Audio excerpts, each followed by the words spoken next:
Congratulations to Jacobi. He beats Josh Mullen. Josh Mullen wins $350.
Hello everyone, this is Generic Bowling Announcer coming at you live from the 2023 Dennis Springer Memorial Mount Vernon Open. We have the championship match here, and it's going to be a great one between two of the best bowlers in the Pacific Northwest. We have Payden Stumpf, the tournament leader, versus number 2 seed Cameron Weier. They are very good friends, been competing against each other for a long time, and it's going to be a really good match. The oil pattern we were bowling on this weekend was very difficult. It was a 42-foot, very flat pattern, about 1.6 to 1 ratio. So especially on the fresh, it was all about staying clean, keeping the ball in play, and just waiting for the lanes to develop. And they kind of did here, because we're bowling after 8 games of match play. As you can see, the guys are very, very deep. Here is Payden Stumpf's opening shot. Looks good, dead flush. Good opening statement for Payden. Cameron shot a big 246 game in his semifinal against Jacobi. That was actually his high game of the tournament. Let's see if we can keep it going. Just outside of that rangefinder and snaps the 10 out. Good opening response from Cameron. Interestingly, neither of these guys really dominated qualifying in this event. They finished next to each other in 7th and 8th, only averaging about 190 between them. Nice shot there by Cameron. I think that was in, but it held. But match play is where Payden really turned it on. He shot a 244 in game 2 and then a huge 269 in game 6, which made it very difficult for anybody to catch him. And Messenger on lane 6. Payden really catches a handful at the bottom, and we'll get those messengers flying across, especially on these twister pins. Alright, Payden in the third. Looks good. Dead flushes it again. Great shot. We are in for a slugfest, ladies and gentlemen. I think the lanes have broken down to the point where they have a little bit of hold left and a little bit of recovery room to the right, and you get bowlers of this caliber, and that's what happens. Dead flush for Cameron again on lane 6. He's throwing the Storm Revenant, which is a fairly strong symmetric bowling ball with a pearl cover stock, so it'll help him get down the lane when later in the blocks like this. And another dead flush shot on lane 5 for an opening 4-bagger. I practiced with Cameron earlier in the week, and he said he was working on his flat spot, which is the moment right there prior to the release at the bottom of the downswing, and he says it feels as good as it has been in a long, long time, and it helps you repeat shots just like this. Lane 5, I think, is a little bit tighter than lane 6, so the ball is crossing inside of that tracer down lane, and that is a perfect result. Alright, our players are 7 for 7 so far in strikes. Let's see if Payden can keep that run going. And that ball needs to hook. Didn't quite come up, leaves the 2 sleeper 8. Very difficult spare on this challenging condition. You've got to hook at it to get that back pin. Let's see if Payden can do it. Launches it to the right, and that's going to overhook, leaving the 8, so an early mistake for Payden. Okay, Payden on lane 5 needs to throw a good shot here to rebound after that open. And it's creeping high, and oh my gosh, almost gets a really lucky break there, but he did trip the 9 out of the 4-9, which is key. Hard and straight at the 4-pin should be no problem, and has it. Okay, Cameron now up in the 5th, working on 4 in a row, can really put the pressure on Payden with a couple more strikes here. And that ball gets right of the rangefinder and peels back, no problem. High flush. Weier is looking very good. For the front 6 on lane 5, that ball's going high, and he trips the 4-9. Wow, that is one thing about our game. You can have 2 almost identical hits and have 2 different results. This is the same shot Payden threw. The 4-9 is standing, but a pin comes off the wall, the 2-pin, and takes the 4 and the 9 out. What a huge break for Cameron. Alright, Payden down by 44. He really needs them all here to have any chance to win this match. And look at that messenger. Oh my goodness, have you seen one that fast in your life? That ball was on the 5 board at 45 feet with a ton of revs, and this is what happens.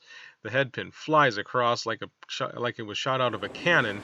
Takes care of the 10. Alright, now just as important on lane 5. He needs to double up here. And that is high, and that would probably be the match. It's the 4-6-7. Oh, too bad for Payden. It's tough to see the tournament leader struggle in the championship match, but Payden bowled excellent all weekend, and he should have nothing to hang his head about. He just ran into the Cameron Weier Express. All right, Cameron for the front 7. That's way left. Misses the building left, but he leaves the 5-pin, and the crowd actually has all their hands up, hoping Cameron somehow misses the 5-pin so he can buy him some drinks at the bar. But if I was a betting person, I would say he was not going to miss this 5-pin. And he hits it square in the face. So Cameron's streak ends at 6, but he can still have 279 possible here as he is up in the 8th frame. Should be just cruise control here for the title, and that ball holds its line perfectly, and 10 in the pit. Okay, let's see if Payden can finish strong here, add some credibility to this game. And that was a great shot there on lane 6. I bowled a doubles event with Payden back kind of before he became a big star here in the Northwest, and he is one of the really good guys out here. Just a pleasure to be around, so it's great to see him bowl well. And mixes the rack on lane 5. Alright, so Cameron, 279 possible. Payden can only shoot 224. So basically, we need one mark in the last 2 frames. Cameron does. And that's the best kind of mark. That is a winner. That seals it. Cameron is your 2023 Mount Vernon Open champion. Well deserved. He just absolutely tore up these lanes in the stepladder. Wow. Another strike there. That puts him in the 260s. Some people were wondering about that deer on his jersey. The jersey is made by Compass Sportswear, by the way. That deer is actually a character created by him called Incog, and it's kind of a fierce deer logo, and it's really, I don't know if it intimidates people on the lanes, but he lets his bowling do the talking anyway. Another strike there. He's going to be in the 270s. And let's see, fill ball. He switched to the Zen on his fill ball because it's 900 global. Goes high, but that's a 277 for Cameron. We are the highest game of the entire tournament by anybody in the championship match. Congratulations to Cameron for a well-deserved victory in the Mount Vernon Open. Payden finishing it out, chops the 2-8 again, but it doesn't matter. Cameron, we are 277 against Payden's 190. Great tournament for Mr. Stumpf. He finished the second for $700, and Cameron $1,400 richer in his 5th Mount Vernon Open title. Not sure what's going on there, but anyway, I'm going to run over to the Underdivision Championship match between Deb Lee and Janel Westerfield. It's a very close one. Deb Lee in the 9th frame. Deb flushes it. Okay, so here's the situation for the score here in the championship match. It's also very cool that there's 2 ladies in the championship match. First time that's ever happened. So Deb can strike out for 212. She's player B, and Janelle can strike out for 207. So basically Deb needs a double and 6 pins to lock up the title, but she needs some good things to happen here in the 10th frame to put some pressure on Janelle, who's run the stepladder. Oh, that's right. Oh no, leaves a 1-2-5-9. She just can pretty much hit the head pin square on here to spare this, but she lost a lot of count there. Alright, she lets it go, and oh no, that's right again, and only picks off the 9 pin. Disaster for Deb there. Janelle just needs 8 pins on 2 balls to lock up the title.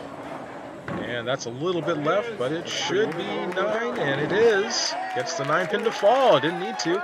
But that's a winner, Janel Westerfield. Congratulations on being the 2023 Mount Vernon Open champion in the Underdivision.